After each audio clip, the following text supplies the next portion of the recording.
Wassalamu ala rasulillah alladzi la nabiyya ba'dah. Allahumma salli wa sallim wa barik ala sayyidina Muhammad wa ala alihi wa ashabihi ajma'in.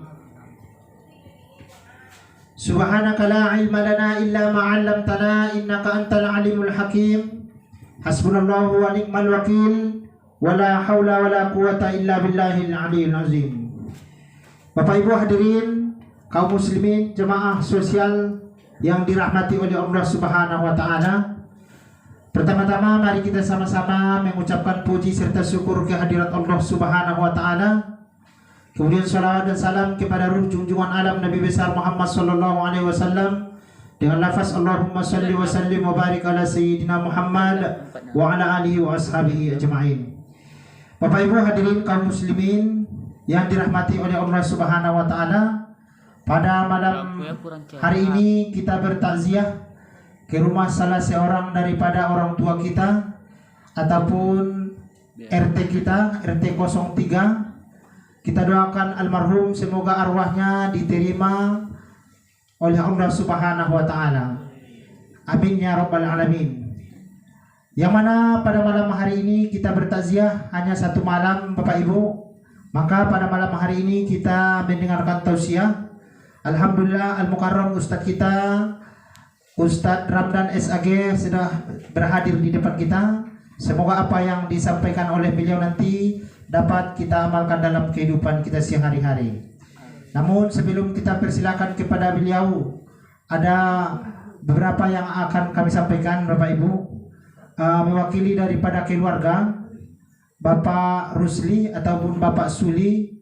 Jika ada perbuatan ataupun perkataan beliau yang salah, mohon dimaafkan Bapak Ibu. Maka ini mewakili daripada keluarga, saya mau bertanya kepada Bapak Ibu, dapat kita maafkan Bapak Ibu? Alhamdulillah. Mudah-mudahan kita semua mendapat berkah dan rahmat dari Allah Subhanahu wa taala. Kemudian Bapak Ibu yang kedua kami sampaikan, jika ada hutang-hutang daripada almarhum yaitu Bapak Rusli, mohon dapat menghubungi keluarga. Itu tadi pesan dari keluarga kepada kami untuk menyampaikan, dan semoga Bapak Rusli tidak membawa hutang ke sana. Yang menanggung jawab hutang beliau jika ada di antara kita, mohon menghubungi keluarga yang ditinggalkan. Itu saja Bapak Ibu. Mari kita awali pertemuan ini mendengarkan tausiah agama dengan ucapan basmalah. Bismillahirrahmanirrahim. Acara selanjutnya ceramah agama dari Al-Mukarram Ustadz Ramdan SAG. Kepada beliau waktu dan tempat kami persilahkan.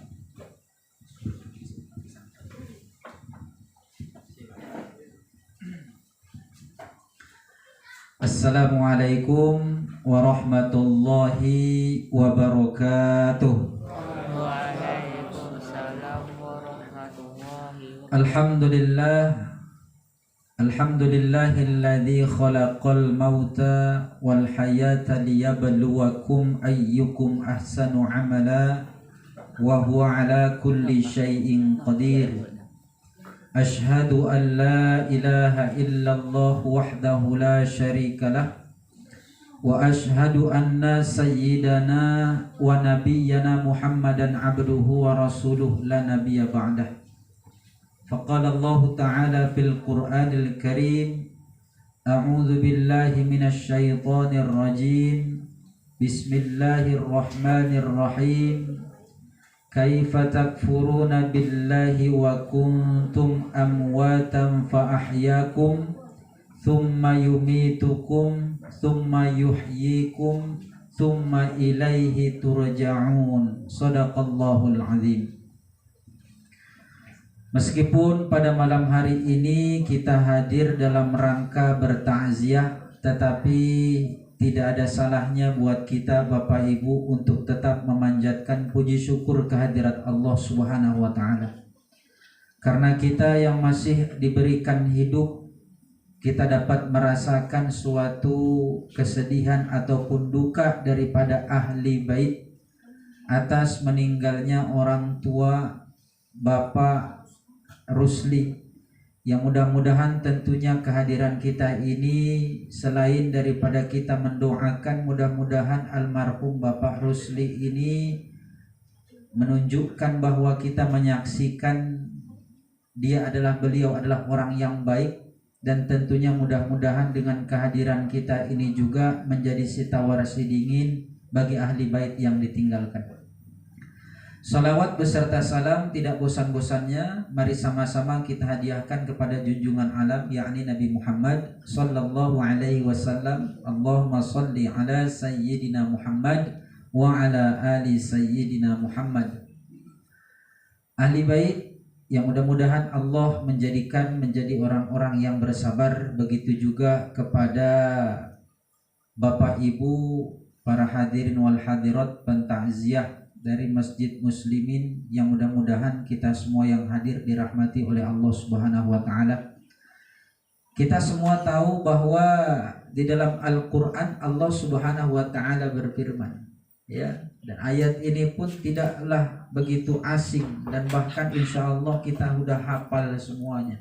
Apa kata Allah dalam Al-Qur'an? Kullu nafsin dha'iqatul maut. Setiap yang bernyawa pasti akan merasakan kematian. Surat Ali Imran ayat 158. Ya, 185. Maaf. Allah menyampaikan bahwa setiap yang bernyawa ini Bapak Ibu pasti mati gitu. Nggak ada yang bisa mengelak dari kematian. Kalau toh kata orang tua dulu, kematian ini tak ubahnya seperti buah kelapa, Pak. Seperti buah kelapa, bunganya jatuh, putihnya jatuh, yang muda jatuh, apalagi yang gaib, kan gitu Pak ya. Kita tinggal menunggu aja waktu kapan Allah Subhanahu wa taala menentukan kapan umur kita habis ataupun selesai.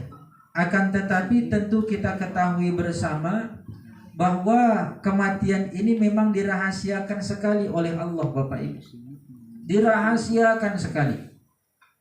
Saking dirahasiakannya kematian ini Pak, Rasulullah aja yang udah menjadi kekasih Allah aja tak diberitahu. Ya Bu. Atau pernah datang malaikat Israel tempat Ibu beritahu kapan Ibu meninggal Bu? Tak pernah kan? Kapan kita tahu? Jangankan kita orang yang awam, kekasih Allah aja Rasulullah nggak diberitahu. Kenapa harus dirahasiakan oleh Allah si kematian ini? Oh, kalau diberitahukan Bapak Ibu tentang kematian kita, hancur dunia ini. Kenapa bisa hancur? Kalau seandainya Allah menetapkan nih umur manusia itu sama seperti umat-umat terdahulu, disamakan oleh Allah, usianya seperti siapa? Nabi Adam contohnya. Berapa usia Nabi Adam? 1000 tahun.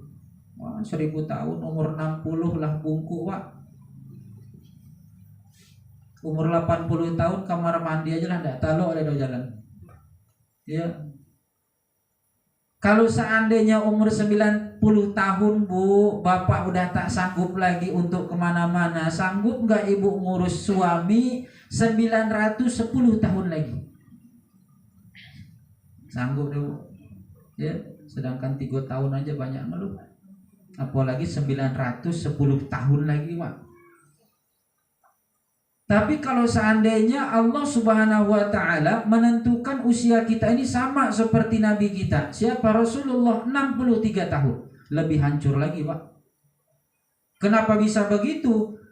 Karena orang-orang yang mengetahui tentang usianya 63 tahun, yang usia 40 tahun ini masih enak nih. Kenapa masih enak? Dia mikir, masih ada 23 tahun lagi. Bisalah awak puas-puaskan buat dosa dulu 22 tahun, nanti setahun terakhir baru saya bertobat kepada Allah. Nah kan bisa husnul khotimah, kata dia gitu Pak. Tetapi Allah merahasiakan itu. Kenapa dirahasiakan oleh Allah? Supaya kita tetap bersiap sedia. Kita nggak bisa menentukan apakah orang yang sakit akan meninggal terlebih dahulu. Tidak tentu. Apakah orang yang lemah akan meninggal terlebih dahulu? Belum tentu. Toh kita lihat banyak suami yang udah bolak-balik masuk rumah sakit Pak, di rawat, ya kan? Bolak-balik masuk rumah sakit, udah lama dirawat inap, enggak keluar-keluar nih, penyakit selalu ada, bahkan bertambah. Tapi ketika mendengarkan kabar yang meninggal istrinya duluan, Pak.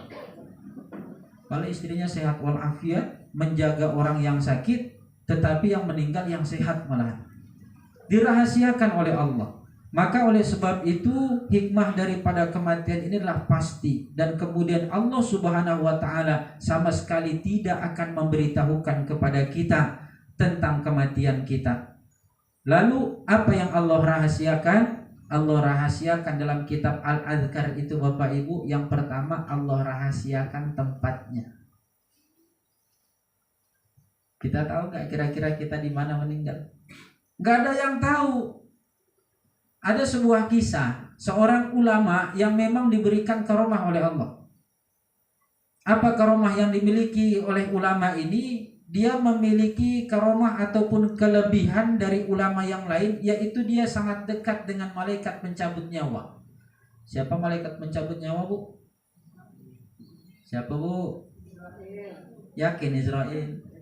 Itu harus selalu tuh, nyanyiannya pun ada kan, Pak? Bila Israel datang memanggil.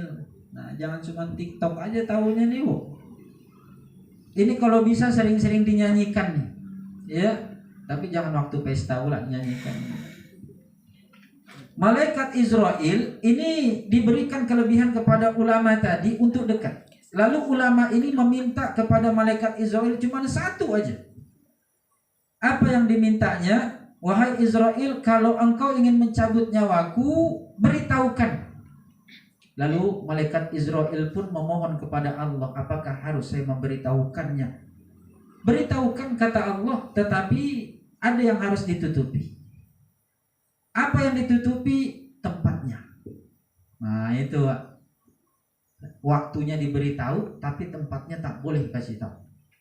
Akhirnya waktu demi waktu berjalan, beberapa tahun berlalu, bahkan pertanyaan ini sudah pula dilupakan oleh ulama. Tiba-tiba malaikat Israel datang berkunjung kepada ulama ini. Wahai ulama, aku diperintahkan oleh Allah mencabut nyawamu pada hari yang akan datang, kemudian waktunya tanggal sekian, jam sekian, menit sekian, detik sekian.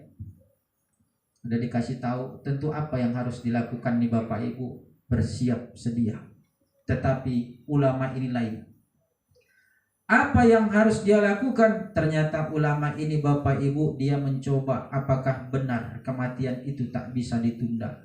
Lalu ulama ini pun meninggalkan tempat tersebut sejauh mungkin. Dia membuat suatu perbekalan yang banyak sampai menghabiskan perbekalan tersebut, perasaannya gitu Pak. Kemudian dia pun pergi di tempat yang jauh dengan penyamaran yang paling baik yang dia ketahui. Kemudian dia pun berangkat meninggalkan. Pada saat dia sampai ke tempat yang sudah jauh, perbekalan pun dah habis, tak ada lagi. Kemudian dia merasa inilah tempat yang paling jauh, dia udah tak sanggup lagi berjalan. Lalu apa yang terjadi Bapak Ibu? Ketika dia tergeletak, ketika dia beristirahat untuk menikmati perbekalannya yang terakhir, lalu pada saat itu datanglah malaikat Israel.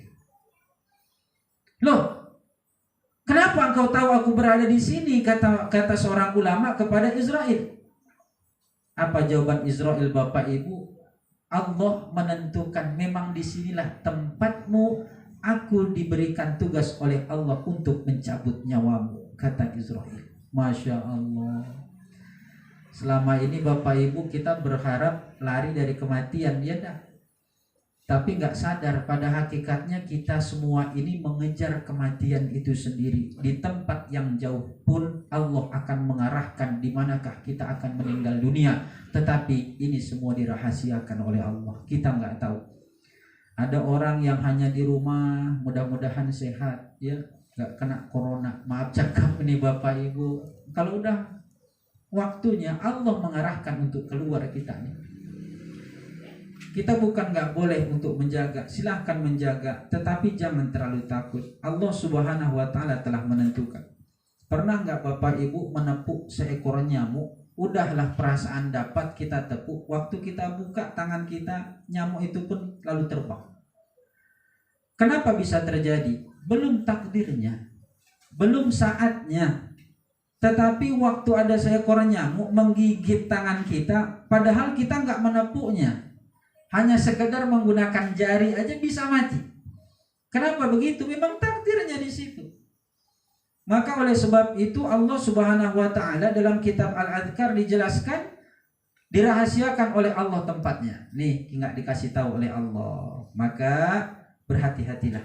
Ya, kita nggak tahu nih, ibu-ibu yang naik tangga ke gelincir meninggal. Nggak ya, Bu? Ada bapak-bapak yang mau ke masjid, dia taunya meninggal. Ada bapak-bapak pulang dari masjid, taunya meninggal. Bisa jadi saya sendiri pulang dari masjid naik kendaraan, tiba-tiba terpeleset meninggal. Wallahu alam. Kita nggak mengetahui kapan waktunya dan kapan tempatnya. Ini yang kedua, kapan waktunya, ini pun dirahasiakan oleh Allah. Ya. Yang kedua, waktunya tidak diberitahukan kepada kita. Orang yang sehat tetap meninggal. Orang yang kuat bisa tetap meninggal. Orang yang memiliki kekuasaan pun tetap meninggal dunia. Ya, yang ketiga, Allah Subhanahu wa taala memberikan suatu rahasia yang ketiga. Apa rahasia? Penyebabnya. Apakah manusia itu meninggal dengan sebab yang sama? Tidak. Tidak dengan sebab yang sama. Jadi kalau kita katakan awak masih sehat akan mungkin meninggal loh. Jangan kita bilang seperti itu. Saya ini masih muda, masih lama lagi, masih bisa berdikari sampai tua nanti. Jangan seperti itu. Saya ini masih kuat, masih bisa untuk kemana-mana. Maka saya bisa untuk melakukan apa-apa. Jangan seperti itu. Maka dirahasiakan oleh Allah. Bapak Ibu, coba kita perhatikan.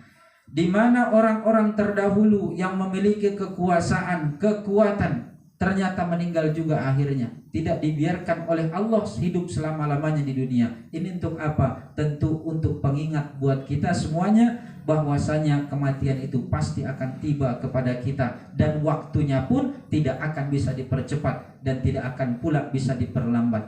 Ya, idza jaa ajaluhum la yastakhiruna sa'atan wa la yastaqdimun. Ketika ajal itu sudah datang, ditetapkan oleh Allah, maka ajal itu tidak akan bisa dipercepat ataupun diperlambat walaupun satu saat sekalipun.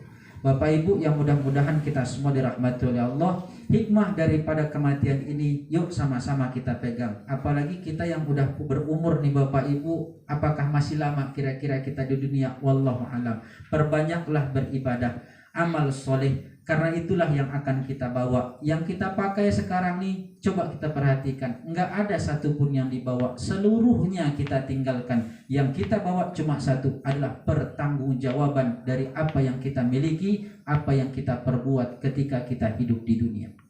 Kemudian yang kedua, tentunya kepada keluarga, ini bukan menjadi suatu perpisahan selama-lamanya. Tetapi kita ingat bahwasanya kehidupan yang sekarang ini adalah kehidupan yang sementara, ya Bapak Ibu. Karena para ulama menyampaikan aslul hayat al-hayati ba'dal maut. Kehidupan sekarang ini bukan kehidupan sebenarnya, tetapi kehidupan yang sebenarnya adalah kehidupan setelah kita merasakan kematian. Jadi kalau kita berpisah dengan orang yang kita sayangi, orang yang kita cintai, bukanlah kesedihan yang harus kita lakukan untuk meratap.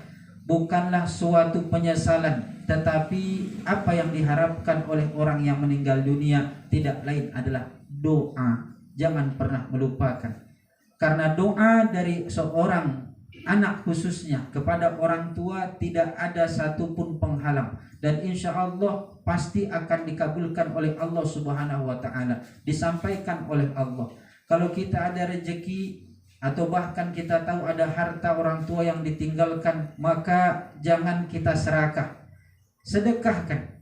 Dan yang disedekahkan tersebut bukanlah akan mengurangi ataupun menghabiskan harta kita, tidak, pasti akan menambahkan. Karena Allah akan memperhatikan dari anak yang ditinggalkan, harta yang disisakan, kemudian dilakukan di jalan yang diridhoi oleh Allah, pasti akan Allah berikan keberkahan, Allah tambah di sana.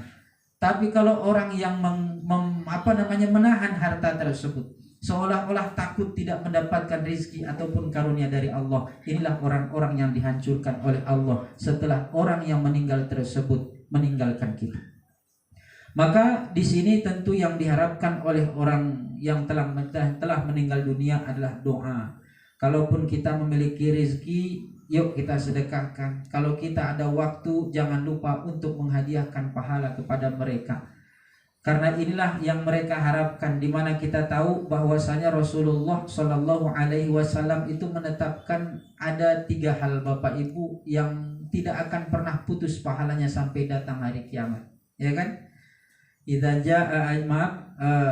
Idza mata ibna Adam inqata'a amaluhu illa min 3. Apabila meninggal anak Adam itu Bapak Ibu, terputuslah seluruh amalannya kecuali 3 perkara.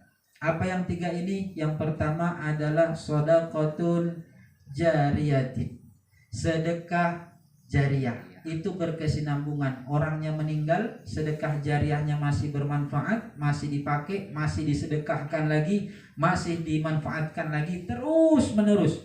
Dia akan mendapatkan pahala. Padahal orangnya udah meninggal, enggak beramal lagi. Jangan kita simpan harta kita hanya untuk di rumah sendiri, enggak jadi jariah. Ketika meninggal dunia dia enggak dapat apa-apa. Ya. Untuk jariah jangan lupa, apapun bentuk jariahnya. Mau kita ke masjid, mau ke musola, mau memberikan lahan jalan, mau menyalurkan air, mau memberikan penerangan dari lampu, mau menanam pohon dan sebagainya, itulah bentuk daripada jariah. Ya. Kemudian yang kedua adalah al-ilmu yuntafa'u bih, ilmu yang bermanfaat. Ilmu yang bermanfaat ini bukan untuk dirinya sendiri, tetapi ajarkan kepada orang lain. Terkhusus yaitu ilmu tentang agama.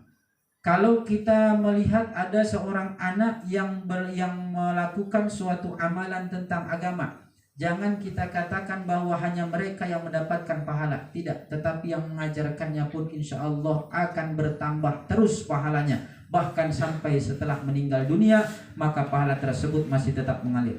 Namun yang ketiga, Rasulullah Shallallahu Alaihi Wasallam menentukan bahwasanya pahala tersebut tidak akan terputus sampai datangnya hari kiamat. Siapa yang ketiga? Wa waladun soleh yada'ulah, anak-anak yang soleh yang mendoakannya. Di sini Bapak Ibu, Rasulullah tidak menentukan domirnya, tidak menyebutkan hunya, bukan wa waladuhus soleh, bukanlah pengertiannya anak-anaknya yang soleh, tetapi wa waladun soleh, anak-anak yang soleh. Berarti tidak terkhusus hanya anaknya orang yang meninggal. Ketika ada orang yang berdoa wali jami'il muslimina wal muslimat wal mu'minina wal mu'minat, ketika dia seorang mukmin, ketika dia seorang muslim, maka pada saat itu dia mendapatkan bahagian daripada pahala doa orang yang berdoa. Tapi dengan satu syarat, apa itu? Anaknya harus soleh. Maka oleh sebab itu, mari sama-sama kita menjadikan bahwa keluarga yang telah meninggal dunia ini tidak hanya terputus sampai di sini, tetapi kita harapkan bahwa mereka tetap mendapatkan bahagian terkhusus dari bakti dari seorang anak kepada orang tua. Yang mudah-mudahan kita pun yang hadir pada saat ini, Allah Subhanahu wa taala kategorikan kita menjadi anak-anak yang soleh ketika kita mendoakan nanti, baik kepada almarhum, terkhusus kepada almarhum Bapak Rusli, dan begitu juga kepada orang-orang tua yang telah mendahului kita dan orang-orang yang kita cintai yang telah mendahului kita. Semoga Allah sampaikan doa kita tersebut. Terkhusus kita bermohon kepada Allah, semoga almarhum Bapak Rusli ini Allah Subhanahu wa taala jadikan meninggalnya menjadi husnul khotimah. Allah menerima segala amal ibadahnya, mengampuni segala dosa-dosanya, dan Allah menempatkan di tempat yang mulia di sisi Allah Subhanahu wa taala. Amin ya rabbal alamin. Mari sama-sama kita mengadakan tangan kepada Allah, kita berdoa semoga apa yang kita doakan akan dikabulkan oleh Allah Subhanahu wa taala. Ala hadhihi niyyah ila hadratin Nabil Mustafa Muhammad Rasulullah sallallahu alaihi wasallam wa ala alihi wa ashabihi wa azwajihi wa dhurriyyati wa qarabati wa ahlil baiti ajma'in wa likaffatil anbiya'i wal mursalin thumma ila arwahi abaina wa ummahatina wa ila arwahil muslimina wal muslimat والمؤمنين والمؤمنات من مشارق الأرض إلى مغاربها ثم خصوصا على هذه النية إلى روح Bapak Rusli. Al-Fatihah. أعوذ بالله من الشيطان الرجيم. بسم الله الرحمن الرحيم. الحمد لله رب العالمين الرحمن الرحيم مالك يوم الدين إياك نعبد وإياك نستعين اهدنا الصراط المستقيم صراط الذين أنعمت عليهم غير المغضوب عليهم ولا الضالين آمين. نعوذ بالله من الشيطان الرجيم. بسم الله الرحمن الرحيم. الحمد لله رب العالمين والصلاة والسلام على أشرف الأنبياء والمرسلين وعلى آله وصحبه أجمعين. اللهم صل على سيدنا محمد وعلى آل سيدنا محمد.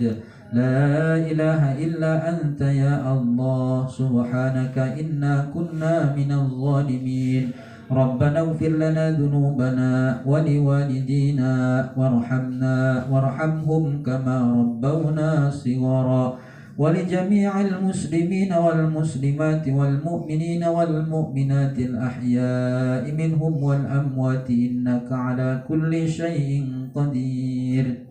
اللهم اجعل ثواب ما قرأنا في هذا المحل من سورة الفاتحة هدية منا إلى روح مصطفى محمد صلى الله عليه وسلم ثم هدية منا إلى أرواح آبائنا وأمهاتنا وإلى أرواح المسلمين والمسلمات والمؤمنين والمؤمنات من مشارق الأرض إلى مغاربها ثم خصوصا على هذه النية إلى روح Bapak Rusli ya Allah برحمتك يا أرحم الراحمين. اللهم اغفر لهم وارحمهم وعافهم واعف عنهم وأكرم نزلهم واجعل الجنة مثواهم. اللهم لا تحرمنا أجرهم ولا تفتنا بعدهم واغفر لنا ولهم ولإخواننا الذين سبقونا بالإيمان ولا تجعل في قلوبنا غلا للذين آمنوا ربنا إنك رؤوف رحيم. اللهم اجعل قبرهم روضة من رياض الجنة ولا تجعل قبرهم خفرة من خفر النيران. اللهم اجعل ميتهم خصوصا إلى روح Bapak Rusli ya Allah بحسن الخاتمة ولا تختم عليه يا الله بسوء الخاتمة. اللهم لك الحمد ومنك الفرج وإليك المستكى وبك المستعان ولا حول ولا قوة إلا بالله العلي العظيم. ربنا آتنا في الدنيا حسنة وفي الآخرة حسنة وقنا عذاب النار بفضلك سبحان ربك رب العزة عما يصفون وسلام على المرسلين والحمد لله رب العالمين. تقبل الله منكم منا ومنكم تقبل يا كريم. Baik Bapak Ibu para pentakziah yang mudah-mudahan kita semua dirahmati oleh Allah, begitu juga ahli bait yang mudah-mudahan Allah jadikan menjadi orang-orang yang bersabar. Demikian yang dapat saya sampaikan, mudah-mudahan sedikit banyaknya ada manfaat untuk kita semuanya. Mohon maaf sekali lagi dan terima kasih atas segala perhatian. Wabillahi taufiq wal hidayah. Ila liqa ma'assalamah. Wassalamualaikum warahmatullahi wabarakatuh. Terima kasih kita ucapkan kepada Al-Mukarram Ustadz Ramdan SAG yang telah menyampaikan tausiah ataupun ceramah agama beserta nasihat agama. Semoga apa yang disampaikan oleh beliau dapat kita amalkan dalam kehidupan sehari-hari. Kemudian Bapak Ibu ahli bait memohon maaf kepada kita semua atas layanannya mungkin yang kurang baik ataupun juga mengucapkan ribuan terima kasih kepada kita semua atas kehadiran kita pada malam hari ini. Semoga dibalas oleh Allah dengan pahala yang berlipat ganda. Kemudian saya mewakili daripada sosial Masjid Muslimin kepada keluarga juga kami memohon maaf juga di mana ada kekurangan ataupun pelayanan kami kurang baik, kami mohon maaf. Karena Bapak Rusli, Bapak Ibu dua sosial, satu di sosial Baitul Hikmah, dan yang kedua di Masjid Muslimin. Jadi yang menyelenggarakan fardu kifayah dari awal sampai akhir yaitu Baitul Hikmah. Maka kita dari Muslimin akan menyalurkan bantuan sesuai dengan anggaran, yaitu anggaran kematian yang telah ditentukan di Masjid Muslimin. Maka kami harapkan kepada salah seorang dari keluarga mewakili untuk menerima bantuan ini dari sosial. Silakan. Ini dari Masjid Muslimin, Pak ya. Sosial Masjid Muslimin ya. Ya. Itu saja Bapak Ibu acara kita di malam hari ini. Terima kasih atas perhatian. Mohon maaf, wabillahi taufiq wal hidayah. Wassalamualaikum warahmatullahi wabarakatuh. Waalaikumsalam warahmatullahi wabarakatuh.